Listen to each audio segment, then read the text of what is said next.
దేవుడి నామంలో అందరికీ, అయ్యగారికి, అమ్మగారికి, నా తోటి సువార్థికులకు, సంఘ పెద్దలకు, సంఘ విశ్వాసులకు అందరికీ దేవుడి నామంలో వందనాలు తెలియజేస్తుంటున్నాను. మనమందరము ఎవరం? దేవుని పిల్లలం. ఏ లెక్కలో ఉన్నాం? మనము సజీవుల లెక్కలో ఉన్నాం. మరి సజీవుల లెక్కలో ఉన్న మనకు ఏ ఆహారం కావాలా? జీవాహారం కావాలా. ఆ ఆహారం, జీవాహారం గురించి ఈరోజు కొన్ని మాటలు మనము తెలుసుకుందాం దేవుని బైబిల్ గ్రంథంలో నుంచి. మొట్టమొదటిగా మన అంగిలి ఏ విధంగా అయితే ఆహారమును రుచి చూస్తుందో ఆ విధంగా మనం కూడా జీవాహారాన్ని ఏం చేయాలా? రుచి చూసి తెలుసుకోవాలా. మన వాక్యం ఏమైంటున్నది?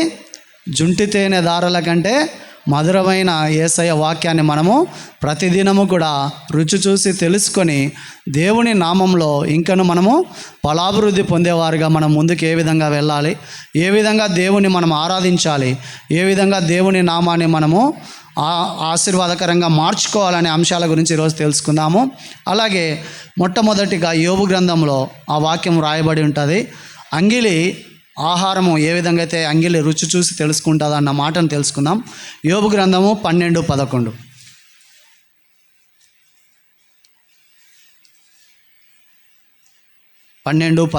రాయబడి ఉంటుంది.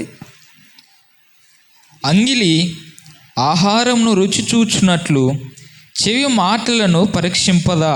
ఇక్కడ ఏం రాయబడి ఉంటున్నది?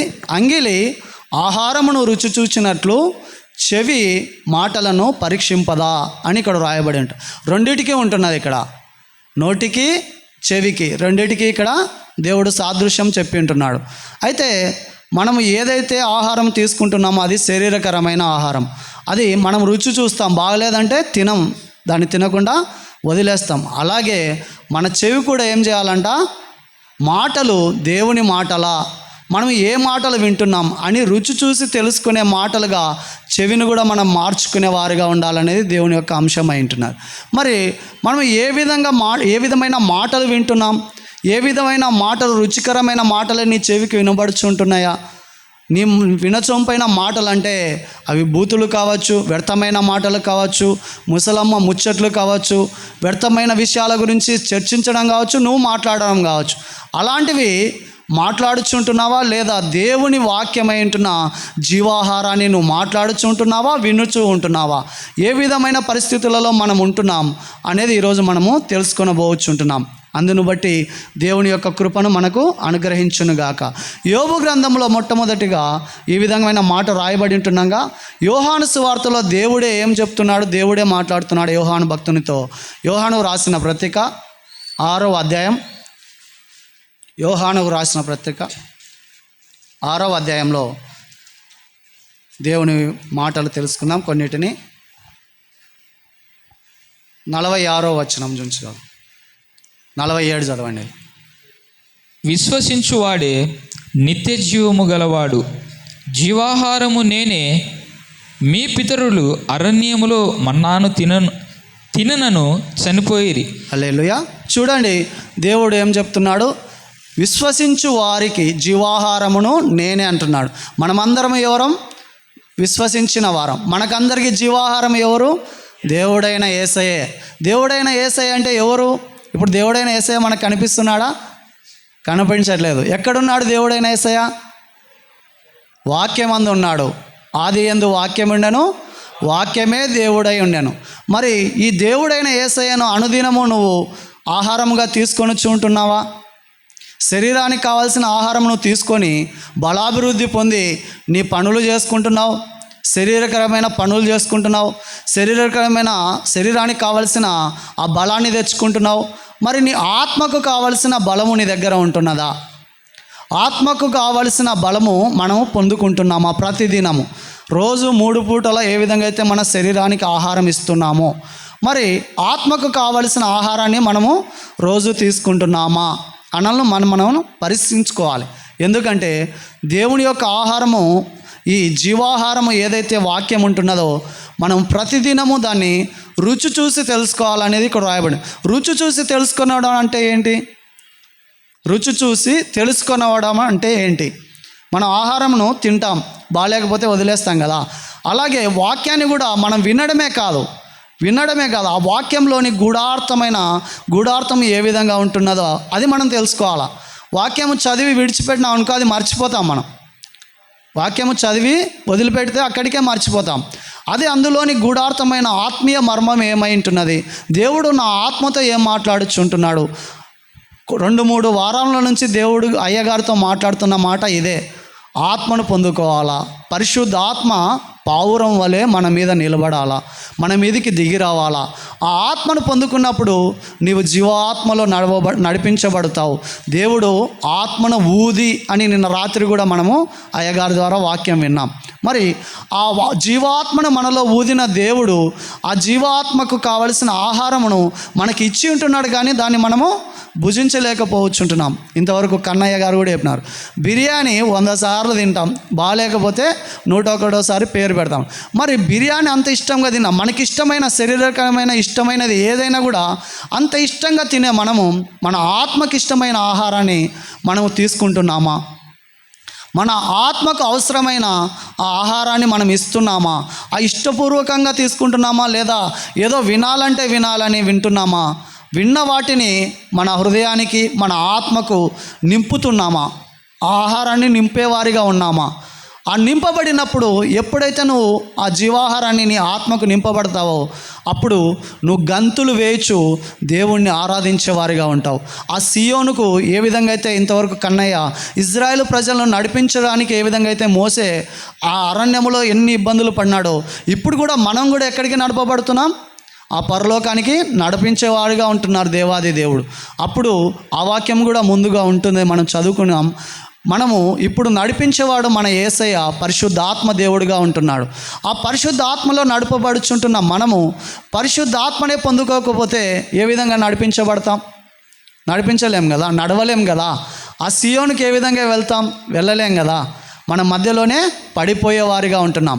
శరీరకరమైన బలహీనతలు ఏ విధంగా అయితే మొదటగా పచ్చగా ఉందని అయ్యగారు చెప్పినట్లు, మొదటగా ఉన్న నీ విశ్వాసము తుదముట్టు వరకు అదే విశ్వాసాన్ని కొనసాగించేవారిగా మనం లేం. ఎందుకు లేం? ఆత్మకు ఆహారాన్ని మనము ఇవ్వడం లేదు. ఆత్మీయమైన ఆహారాన్ని మనము అందిస్తే కదా నువ్వు జీవాత్మలో నడిపించబడేది. నువ్వు ఇస్తున్న ఆహారము ఓన్లీ శరీరం వరకే ఉంటున్నది. శరీర ఆహారమే తీసుకుంటున్నావు, కానీ ఆత్మకు సంబంధించిన ఆహారాన్ని నువ్వు తీసుకోవడం లేదు. అందువల్లనే నువ్వు ఆత్మలో బలహీనతలో పడిపోతున్నావు.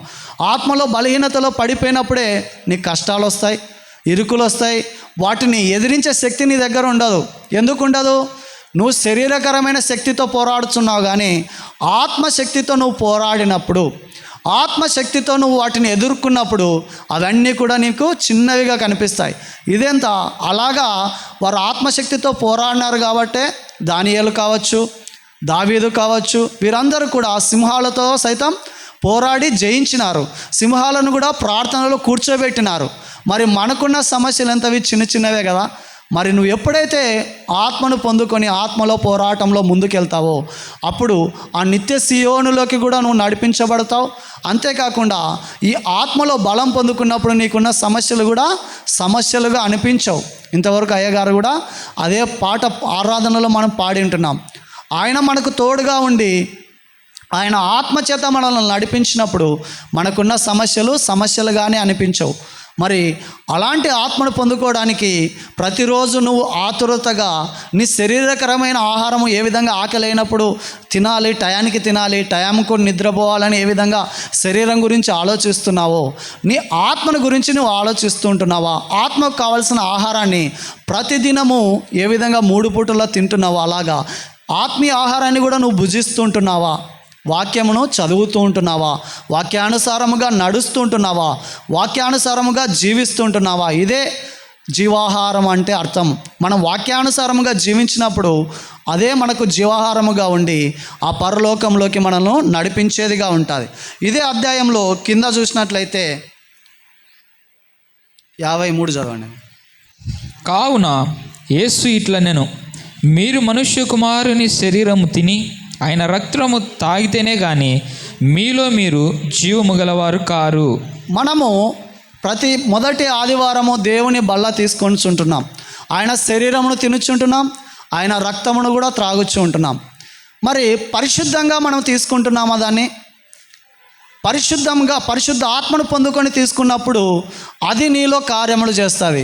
అప్పుడు నువ్వు బలము పొందుకొని, ఇక్కడ దేవుడైన యేసుక్రీస్తు ప్రభువే మనతో మాట్లాడుతూ ఉంటున్న మాట ఇది, నా శరీరము తిని నా రక్తమును త్రాగి వారే నిత్య జీవంలో ఉంటారని ఇక్కడ వ్రాయబడి ఉంటున్నది. ఎవరైతే పరిశుద్ధంగా ఆ బల్లలోనిది ఆ రక్తము యేసయ్య రక్తమని త్రాగుచు యేసయ్య శరీరం అని తినుచు ఉంటున్నామో, మనము పరిశుద్ధంగా తీసుకున్నప్పుడే మనము నిత్య జీవంలో ఉంటాం. ఆ పరలోకానికి నడిపించబడతాం. దేవుని రాకడ సమయం వరకు, మన పోకడ సమయం వరకు కూడా మనము ఈ నిత్య జీవంలోనే నిలిచి ఉండేవారిగా ఉన్నప్పుడే మనకు ఆ రక్తము కానీ శరీరం, యేసు రక్తము యేసు శరీరమును తినినప్పుడు ఆత్మీయమైన బలము వస్తుంది. శరీరకరమైన బలము కాదు అది. మనము తీసుకున్నది ఇంతే కావచ్చు, మనం తీసుకున్నది కొద్దిగా కావచ్చు, కానీ మీరు గమనించినట్లయితే ప్రతి ఆదివారం, మొదటి ఆదివారంలో మనము ఆ బల్ల తీసుకున్న తర్వాత ఒక పాట పాడేటప్పుడు ఎంత ఆత్మీయ ఉజ్జీవముతో మనం పాట పాడతాం చెప్పండి. అది ఎంతమంది అనుభూతి చెందుతున్నారు? అలాగా ఎంతమంది అనుభూతి చెందుతాం? అది చూడండి, ఎంత ఆత్మీయత ఉంటుంది అక్కడ, ఎంత బలం ఉంటుంది. అసలు ఎక్కడ లేని బలం అప్పుడు వస్తుంది. ఎందుకు వస్తుంది అంత బలం? అది జీవాహారము. అదే మనకు జీవమునై ఉంటున్నది, అదే మనకు ఆహారమును కూడా అయి ఉంటున్నది. కాబట్టి మనము పరిశుద్ధతలో, పరిశుద్ధాత్మలో నింపబడి, ఈ పరిశుద్ధాత్మ చేత నింపబడినప్పుడు నువ్వు ఆ శరీరమును, ఆహారమును తిన్నప్పుడు ఇంకను కూడా నిత్య జీవములో నువ్వు నడిపించబడతావు. ఒకరోజు కాదు, నిత్య జీవము. ఒకరోజు జీవించడం కాదు, నిత్య జీవం. ప్రతి నిమిషం కూడా జీవించడానే నిత్య జీవం అంటారు కదా. మరి ఒక్క నిమిషం తీసుకున్న శరీర ఆహారంకే, ఒక్క పూట తీసుకున్న శరీర ఆహారంకే నువ్వు మధ్యాహ్నం వరకు జీవించగలుగుతూ ఉంటున్నావు. తిరిగి మధ్యాహ్నము మళ్ళీ ఆకలేస్తుంది, మళ్ళీ మధ్యాహ్నం భోంచేస్తావు, మళ్ళీ రాత్రి వరకు జీవిస్తావు, మళ్ళీ రాత్రి ఆకలేస్తుంది, మళ్ళీ తింటావు, మళ్ళీ ఉదయకాలం వరకు ఉంటావు. మరి శరీరానికి అవసరమైన ఆహారమునే 3 పూటలు ఆకలేస్తే తింటున్నావు. మరి ఆత్మకు సంబంధించిన ఆహారము ప్రతి నిమిషము తీసుకోవాల్సిన వారం అంటున్నావు. ఏ విధంగా అంటే, నువ్వు నడిచేటప్పుడు ప్రార్థించవచ్చు, నడిచేటప్పుడు పాటలు పాడవచ్చు, నీ పని పాటల్లో పాటలు పాడుకోవచ్చు, పని పాటల్లో ప్రార్థించవచ్చు, ఉద్యోగంలో ప్రార్థించవచ్చు. ఏ స్థితిలోనైనా కూడా మనము ప్రార్థించేవారిగా ఉండాలా, పాటలు పాడేవారిగా ఉండాలా, దేవుణ్ణి ఆరాధించేవారిగా ఉండాలా.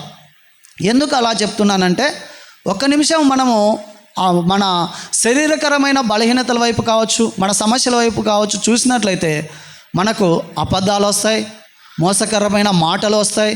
ఇవన్నీ కూడా ఏమవుతాయి? మన ఆత్మీయతలో కృంగదీసేవిగా ఉంటున్నాయి. మన ఆత్మీయతలో ఎదుగుతకుండా ఆ దుష్టుడు చెప్పే కార్యములు, నువ్వేదైతే తప్పు చేసి ఉంటావో ఆ తప్పునే దుష్టుడు మాటి మాటికి నీకు గుర్తు చేస్తూ ఉంటాడు, ఎత్తి చూపుతుంటాడు. నువ్వేలా ప్రార్థన చేస్తావు? నువ్వు ఈ తప్పు చేసినావు కదా, నువ్వేలాగా దేవునికి పరిశుద్ధంగా జీవిస్తావు, నువ్వు ఇక్కడ పాపంలో పడిపోయి ఉంటున్నావు కదా, నువ్వేలాగా పరిశుద్ధంగా దేవుని కొరకు జీవించేవాడవుగా ఉంటావు, నువ్వు అసలు పరిశుద్ధునివే కాదు అనేది వాడు గుర్తు చేస్తుంటాడు. కాబట్టి మనం ప్రతి నిమిషము కూడా, ప్రతి క్షణము కూడా దేవుని యొక్క ఆత్మ సంబంధించిన ఆహారాన్ని జీవించేవారిగాను, లేదా పాటల ద్వారా గాను, వాక్యము ద్వారా గాను, లేదా ప్రార్థన ద్వారా గాను మనము నడిచేవారిగా ఉండాలి. అప్పుడు ఈ దుష్టుని తలంపులలో మనము పడిపోకుండా ఉంటాం. ఈ శరీరకరమైన బలహీనత ఏ విధంగా అయితే ఆహారమును ఆకలిగా ఇస్తూ ఉంటున్నదో, అలాగా ఆత్మీయకరమైన ఆకలి ఏమైంటున్నది, మనం పడిపోకుండా ఈ బలాన్ని పొందుకొని ముందుకు సాగిపోయేవారిగా ఉండాలి. అలాగే కింద వచనం చదివినట్లయితే, నా శరీరము తిని నా రక్తము త్రాగువాడే నిత్య జీవము గలవాడు, అంత్యదినమున నేను వానిని లేపుదును. చూడండి, ఎవరైతే ఈ జీవాహారాన్ని మనము బల్లలోనిది తీసుకొని త్రాగడం వల్ల అనేదే కాదు, కానీ ఈ జీవాహారాన్ని నిత్యము ఎవరైతే తీసుకుంటారో, ఎవరైతే అది త్రాగుతారో వారిని మాత్రమే నేను అంత్యదినములలో లేపుతానని ఇక్కడ వ్రాయబడి ఉంటున్నది. మరి మనం రక్షణ పొందినాం, బాప్తిసం తీసుకున్నాం, దేవుని మందిరానికి వస్తున్నాం, ఆదివారం క్రమం తప్పకుండా నియామక కూడికలలో అన్నిట్లో పాల్గొనకపోయినప్పటికీ కొన్నిట్లో పాల్గొంటున్నాం, దేవుణ్ణి ఆరాధిస్తున్నాం. అప్పుడు మనం పరలోకానికి వెళ్తామని ఇక్కడ రాయబడలే కదా, వెళ్తామని రాయబడిందా? ఎవరి కొరకు రాయబడింది? నిత్యము జీవాహారమును, నిత్య జీవమైన ఆహారమును ఎవరైతే తీసుకుంటారో వారు మాత్రమే ఆ పరలోకంలో దేవుడు లేపేవాడిగా ఉంటున్నాడు. ఆ పరలోకానికి మనం కూడా ఆ సియోనుకు వెళ్ళేవారిగా ఉంటున్నాం. ఆ ఇజ్రాయెల్ ప్రజలకు శ్రమలు వచ్చినట్టు మనకు కూడా శ్రమలు వస్తాయి, రాకుండా పోవు. మనకున్న శ్రమలలో కూడా ఆత్మ బలము చేత మనము వాటిని జయించేవారిగా ఉండాలి. నీవు ఆత్మ బలమును ఎప్పుడు పొందుకుంటావు? ఈ జీవాహారమైన వాక్యం మీరు గమనించినట్లయితే నీకున్న సమస్యను బట్టి 2 నిమిషాలు మోకాళ్ళుని ప్రార్థన చేసి బైబిల్ తెరిచినట్లయితే ఇందులోనే నీకు సమాధానం దొరుకుతుంది.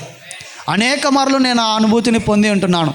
నా ట్రాన్స్ఫర్ విషయంలో కావచ్చు, అనేక సందర్భాల్లో ఎప్పుడైతే మనము 2 నిమిషాలు మౌనం పాటించి దేవుని నీ ఆత్మను ఒప్పచెప్పుకొని 2 నిమిషాలు వాక్యం బైబిల్ తెరిచి చదివినట్లయితే ఆ వాక్యము ద్వారానే మాట్లాడే దేవుడు అంటున్నాడు.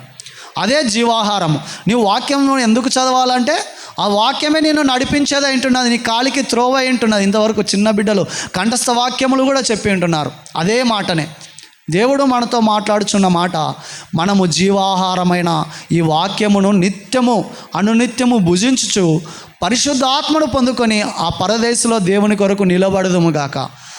అలాగే క్రింద వచనం చదివినట్లయితే, నా శరీరము తిని నా రక్తము త్రాగువాడు నా యందును నేను వాని యందును నిలిచియుందుము. హల్లెలూయా.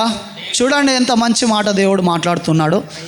ఎవరైతే నా శరీరమును తిని నా రక్తములోనిది త్రాగుతారో వారి యందును నేను, నా యందును వారు కూడా నిలిచి ఉంటారని ఇక్కడ రాయబడి ఉంటున్నారు. ఇక్కడ సంఘంలో మనం చూసినట్లయితే మొదటగా అనేకులు సంఘానికి వచ్చి ఉండేవారు. ఇప్పుడు ఎందుకు ఇక్కడ ఖాళీ స్థలాలు కనిపిస్తున్నాయి? ఎందుకు వారు దేవుని యందు నిలవలేకపోవచ్చు ఉంటున్నారు? చెప్పండి, ఎందుకు దేవుని యందు నిలబడలేకపోవచ్చు ఉంటున్నారు? ఇదే ఈ జీవాహారమైన ఆహారంను వారు భుజించక శరీరకరమైన శరీరేచ్ఛలకు అంటే నాకు ఇది సంతోషంగా ఉంటున్నది, ఇది చేస్తే నాకు సంతోషంగా ఉంటున్నది, అంతేగాని ఆత్మకు సంతోషం అక్కడ లేదు. శరీరానికే సంతోషంగా ఉంటున్నది. ఈ పని చేస్తే నా శరీరానికి సంతోషంగా ఉంటున్నది. అది సినిమాలు కావచ్చు, ఆటలు కావచ్చు, అల్లరితో కూడిన ఆటపాటలు కావచ్చు, మరేదైనానో కావచ్చు. ఇంతవరకు అవి చెవులుండి వినలేవు, కన్నులుండి చూడలేవు అని వాక్యం ద్వారా దేవుడు మాట్లాడినట్లు అటువంటి వారే ఉన్నట్లు వారు కూడా కావచ్చు, విగ్రహములను పోలిన వారు కావచ్చు, ఏదైనా కావచ్చు. అవన్నీ కూడా విడిచిపెట్టి ఈ జీవాహారంను తీసుకున్నప్పుడు వారి యందు నేను, నా యందు వారు కూడా నిలుస్తాను. దేవుడు మనలో నిలుస్తానని చెప్తున్నాడు. ఎప్పుడైతే దేవుడు మనలో నిలుస్తాడో నువ్వు పడిపోయేవాడిగా ఉంటావా? పడిపోతే నిన్ను పడనిస్తాడా దేవుడు? ఇప్పుడు చిన్న పిల్లాడే ఉన్నాడు, తండ్రి చేయి పట్టుకొని నడుచుకుంటూ పోతున్నాడు అనుకుందాం. పడిపోతున్నాడు పిల్లోడు, తండ్రి వదిలేస్తాడా కింద పడిపోనిలే అని? ఎప్పటికీ వదిలేడు కదా. ఇంకో చేయి కూడా తీసి ఆ చేత్తో కూడా 2 చేతులతో పైకెత్తి చంక పెట్టుకుంటాడు కింద పడిపోయే స్థితిలో ఉన్నప్పుడు. మరి అలాంటి శరీరకరమైన తండ్రే నిన్ను చంకనెత్తి పెట్టుకున్నప్పుడు మనకు జీవాత్మను ఊది ఆయననే రిక్తునిగా చేసుకొని మన కొరకు ప్రాణం ఇచ్చిన దేవుడు, నీ కొరకు నా కొరకు ప్రాణం పెట్టిన దేవుడు మరి మనల్ని ఎలా వదిలిపెడతాడని మనం అనుకుంటాం? చెప్పండి, మనల్ని ఎందుకు వదిలేస్తాడు దేవుడు? నన్ను దేవుడు వదిలేసినాడు, నాకు కష్టాలు వచ్చినాయని ఎందుకు అనాల్సిన అవసరం ఏముంది? నువ్వు ఈ జీవాహారంలో లేవు కాబట్టి ఆ మాట మాట్లాడుచుంటున్నావు. ఉన్నట్లయితే నువ్వేమంటావు? నా దేవుడు ఇంతవరకు అమ్మగారు సాక్ష్యం చెప్పినారు, లూది అమ్మగారు మంచి సాక్ష్యం. ఏ విధమైంది చూడండి. 2 నిమిషాలు నేను నా దేవుణ్ణి ప్రార్థించినప్పుడు నాకున్న బలహీనతలన్నీ తొలగిపోయి ఆరాధనలో పాడిన పాట నా కొరకై ఉంటున్నదని ఏ విధంగా సాక్ష్యం చెప్పి ఉంటున్నది. మరి అలాంటి సాక్ష్యం నువ్వు నేను కలిగి ఉన్నామా? మరి ఎందుకు మనము దేవుని మీద నిందలు వేస్తుంటున్నాం?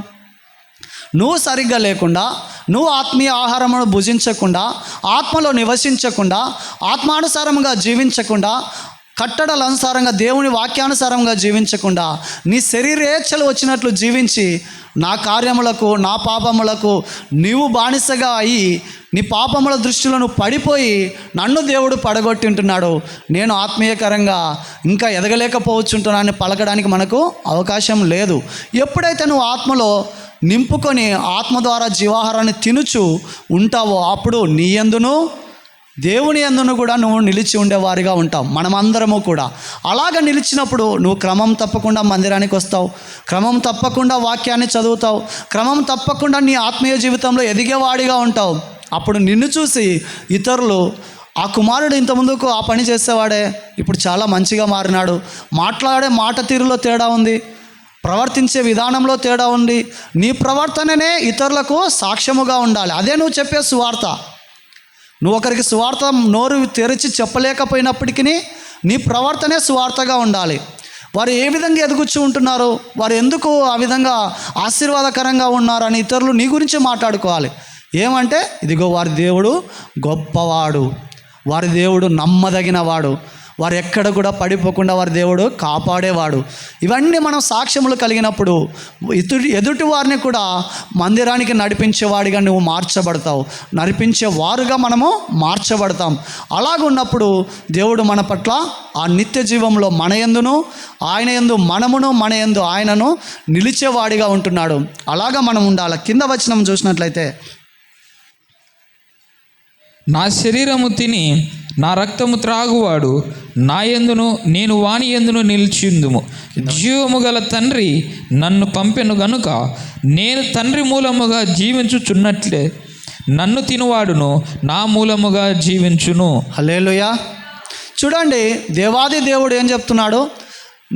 నేను నా ఆహారంను ఎందరైతే తింటారో వారి యందును నా తండ్రి ఏ విధంగా అయితే నేను తండ్రి యందును పరలోకమందున్న దేవాది దేవుని తండ్రి కుడిపార్శ్వమందున కూర్చున్న దేవాది దేవుడు రిక్తునిగా చేయబడి మన కొరకు భూమిపైకి దిగివచ్చి తన రక్తమును ప్రాణమును లెక్క చేయకుండా మన కొరకు కార్చి తన శరీరాన్ని ముళ్ళ కంచెగా ఆ జల్లెడతో గీకినట్లు ఏ విధంగా అయితే వస్తుందో అలాంటి పరిస్థితులలో కూడా తండ్రి వీరేమి చేయుచున్నారో వీరు తెలియదు, వీరిని క్షమించమని పలికిన దేవాది దేవుడు ఏ విధంగా అయితే జీవించి తిరిగి పరలోకానికి లేపబడి ఉంటున్నాడో మనము కూడా ఈ శరీరము నశించిపోవచ్చు, ఈ శరీరము సమాధిలోకి వెళ్ళొచ్చు, కానీ పరిశుద్ధాత్మ నేను జీవించినట్లుగా నన్ను నమ్మిన వారు, నా ఆహారము తిన్నవారు కూడా తండ్రిలో జీవిస్తారు అని ఇక్కడ వ్రాయబడి ఉంటున్నది.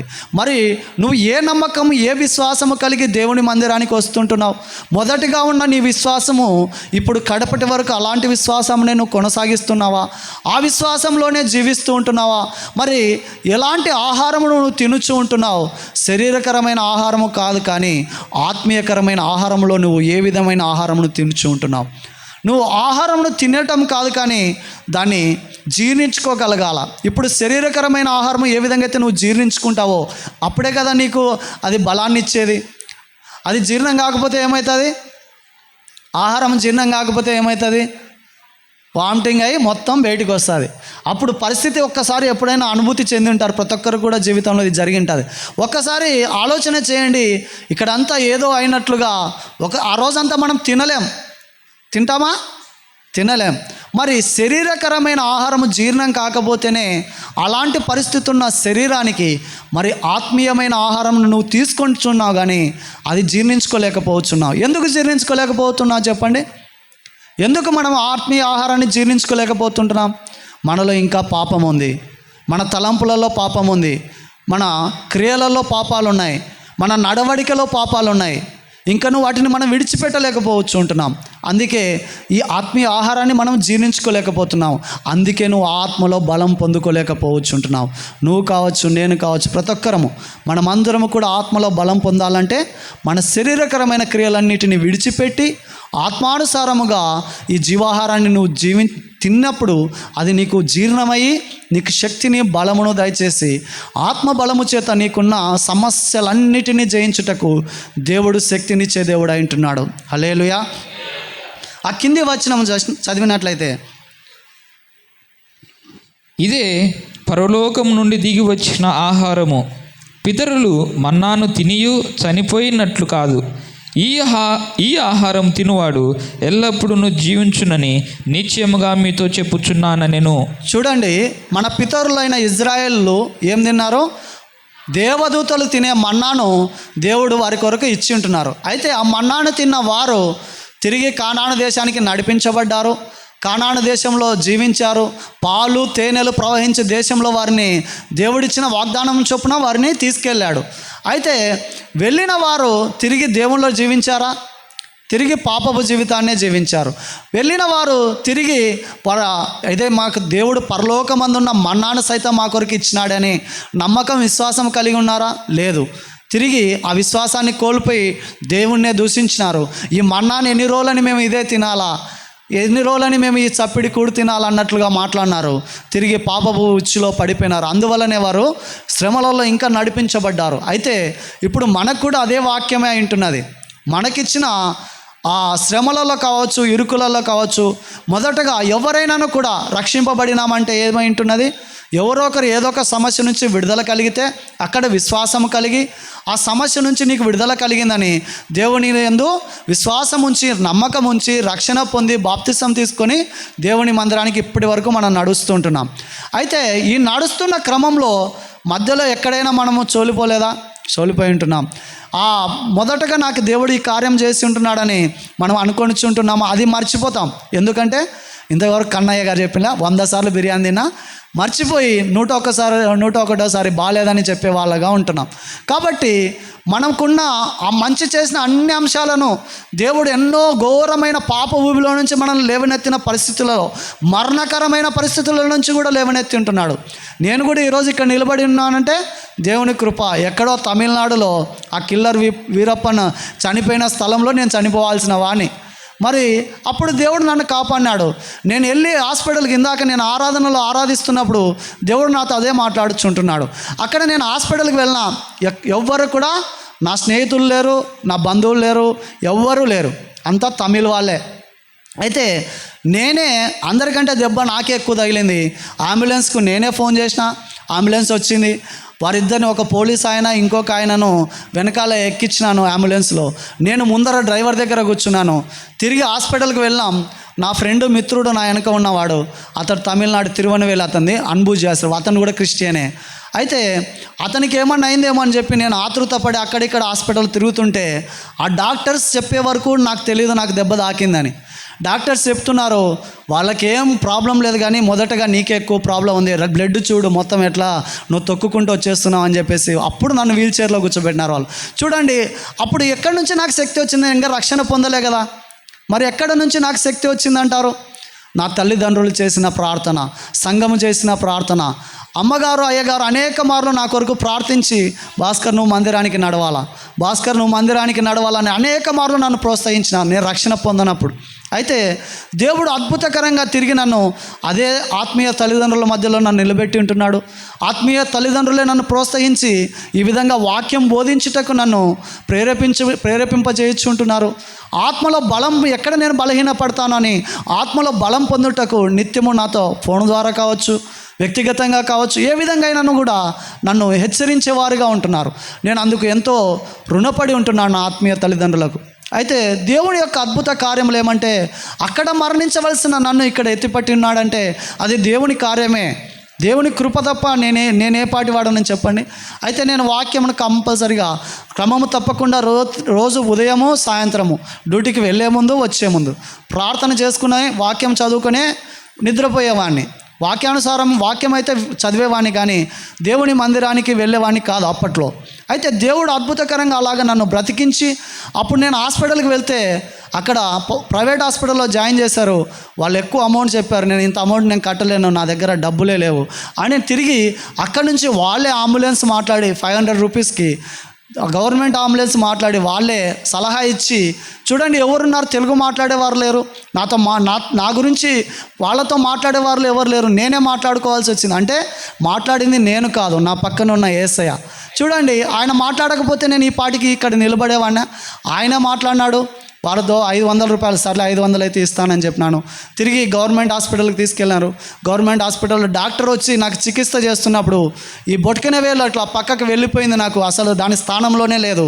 అది లాగు చూడినప్పుడు ఆ కడ్డీలు పట్టుకొని నేను యేసయ్య అని గట్టిగా అరిచినప్పుడు డాక్టర్ అంటున్నాడు, నువ్వు యేసయ్య భక్తునివా? నేను కూడా యేసయ్య భక్తునే, నీకు మంచిగా ట్రీట్మెంట్ చేస్తానన్నాడు. చూడండి దేవుడు ఎంత అద్భుతకరంగా. నువ్వు ఎక్కడికి వెళ్ళినా అక్కడ నీ కొరకు ఆయన ఉంటాడు, సిద్ధపాటు చేసి ఉంటాడు. నీకంటే ముందుగా వెళ్ళేవాడు ఆయన, నీ అంతరంగమును ఎరిగినవాడు. అయితే నువ్వు ఎక్కడ జీవించాలా? నువ్వు ఎక్కడ జీవించాలా? దేవుని ఆజ్ఞ ప్రకారము దేవుని మందిరంలో జీవించాలా? పరిశుద్ధుల సహవాసంలో జీవించాలా? ఆ రొట్టె విరుచుట ఎందును, ఆ దేవుని రక్తము త్రాగుట ఎందును, మన పరిశుద్ధుల యందును విశ్వాసాల మధ్యలో నువ్వు జీవించినప్పుడు దేవుడు నీ ఆ నిత్య జీవమైన ఆహారమును ఇచ్చేవాడై ఉంటున్నాడు. ఆ ఆహారమును పొందుకున్న నీవు ఆయనకు కలిగిన నిత్య జీవమును ఏ విధంగా అయితే పరిశుద్ధాత్మ దేవునికి కలిగిన నిత్య జీవమును నన్ను నమ్మిన మీకు కూడా ఇస్తానని మనం ఆయన పిల్లలై ఉంటున్నాం కాబట్టి మనకు కూడా ఆ నిత్య జీవమును ఇచ్చే దేవుడై ఉంటున్నాడు.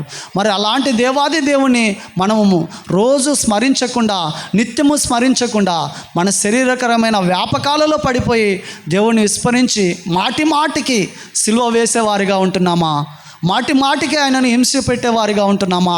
మాటి మాటికి ఆయన కన్నీటికి గురి చేసేవారిగా ఉంటున్నామా? లేదా ఆయన ఆనందముతో బలానా మంచి దాసుడు అని హత్తుకునే వారిగా ఉంటున్నామా?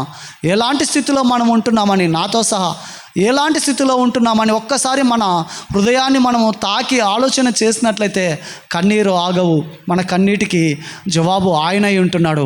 ఆయనలో మనము ఆత్మానుసారమైన దుఃఖము మంచిదని బైబిల్లో రాయబడి ఉంటుంది. అనేక మార్లు సేవకుని ద్వారా నేను అలాంటి అనుభూతిని పొందగలిగి ఉంటున్నాను. ఆత్మానుసారమైన దుఃఖాన్ని మీరు కూడా పొందుకొని దేవునిలో నడిచేవారిగాను, దేవునిలో నిలిచేవారిగాను, దేవునితో పాటు ఉండేవారిగాను మనము ఉండాలనేది దేవుని యొక్క అంశమై ఉంటున్నది. అయితే అయ్యగారు ఈ అవకాశం నాకు ఇచ్చింటున్నారు. ఇంకా చాలా అంశాలు ఉంటున్నాయి. తిరిగి మళ్ళా ఎప్పుడైనా అవకాశం దొరికినప్పుడు దేవుని నామంలో ఈ అంశాలను పంచుకుందాం. దేవునిలో మనము ఇంకా ఆత్మీయ ఆహారాన్ని బలంగా పుంజుకొని వాటిని జీర్ణించుకొని దేవుని ఆత్మను మనం పొందుకునే వారిగా ఉండాలని ఈ వాక్యముని ఇంతటిలో మనలో ఫలించినట్లు, ఆశీర్వాదకరంగా మనకు మార్చబడినట్లు దేవుని నామంలో మీ అందరికీ వందనాలు తెలియజేస్తుంటున్నాను. ఈ అవకాశం ఇచ్చిన అయ్యగారికి, అమ్మగారికి, నా తోటి సువార్థికులకు, సంఘ పెద్దలకు అందరికీ దేవుని నామంలో వందనాలు తెలియజేస్తుంటున్నాను. ఆమేన్.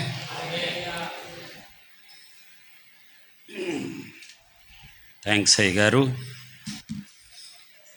దేవుడు నిన్ను దీవించి బహుతరములకు దీవెనకరంగా నిలిపి నడిపించునుగాక. ఆమేన్. ఒక్క మాట చదివి నేను జ్ఞాపకం చేసి ప్రార్థనలోనికి వెళదాం. కొరంథీయులకు రాసినటువంటి పత్రిక, కొరంథీయులకు రాసినటువంటి పత్రిక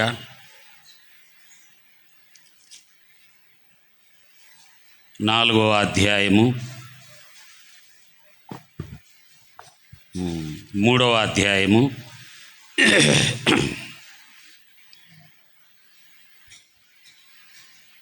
19, 20, 21, 22, 23 నేను చదువుతా. ఈ లోక జ్ఞానము దేవుని దృష్టికి వెర్రితనమే. జ్ఞానులను 148వ పేజీ నెంబర్. జ్ఞానులను వారి కుయుక్తిలో ఆయన పట్టుకొనును, మరియు జ్ఞానుల యోచనలు వ్యర్థములని ప్రభువునకు తెలియను అని వ్రాయబడి ఉన్నది. కాబట్టి ఎవడును మనుష్యుల యందు అతిశయింపకూడదు. సమస్తమును మీవి. పౌలైనను, అపొల్లో అయినను, కేఫా అయినను, లోకమైనను, జీవమైనను, మరణమైనను, ప్రస్తుతమున్నటువంటివైనను, రాబోవునవైనను సమస్తమును మీవి. మీరు క్రీస్తు వారు, క్రీస్తు దేవునివాడు. హల్లెలూయా. ఒక్కసారి చేతులెత్తి బిగ్గరగా స్తోత్రం చెల్లిద్దాం.